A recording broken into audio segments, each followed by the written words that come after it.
If Obi had won, you probably would have seen a better Nigeria than what we are seeing today. Number one, he will not be as nepotistic as this government. If actually Peter Obi was declared as the winner of that election, Nigeria will not be where it is today. I can bet it.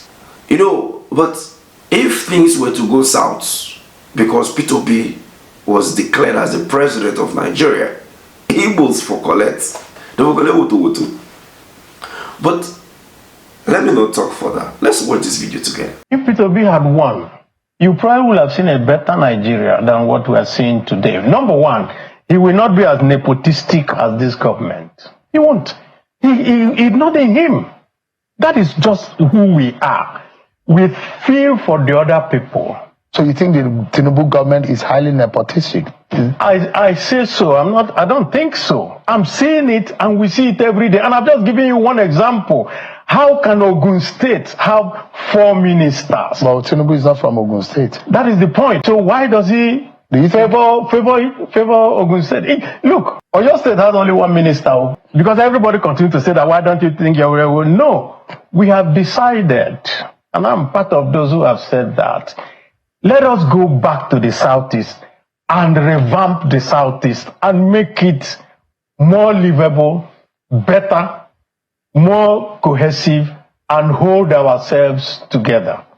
Because it's obvious that if we continue to look at whoever comes to be president, to look at us and do right, apart from Obasanjo and maybe Jonathan, I do not think that we have seen that same type of fairness. Now, what do you make of the claim by this senator?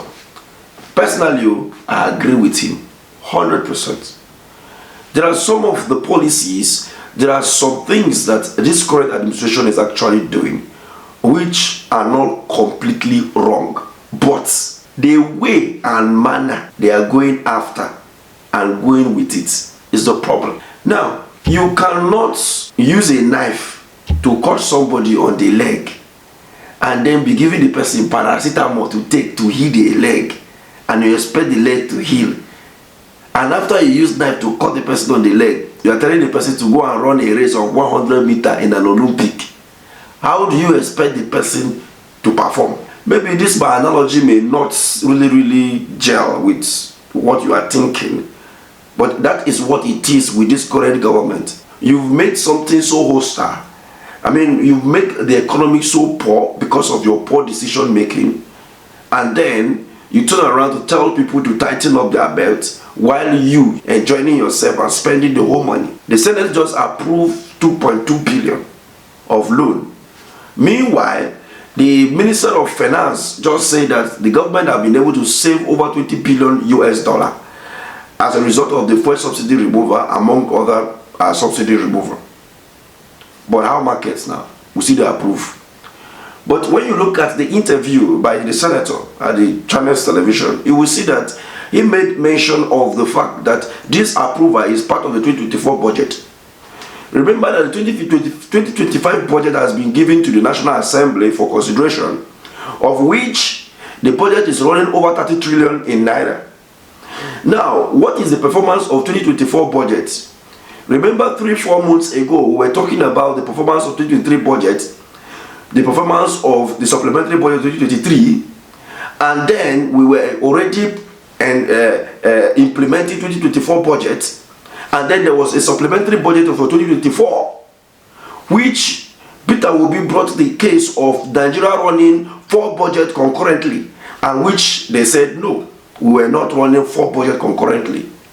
Now, before you bring another budget to come and talk about, you should be discussing what is the performance of the last budget, what have we been able to achieve, and what is left.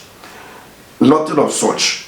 You just wake up and hear figures. We just like to call figures, and that is what is going on. Reason why I believe holistically that having Obi as the president in 2023 declared and sworn in, Nigeria will not be finding themselves in this catastrophe that we find ourselves as of today.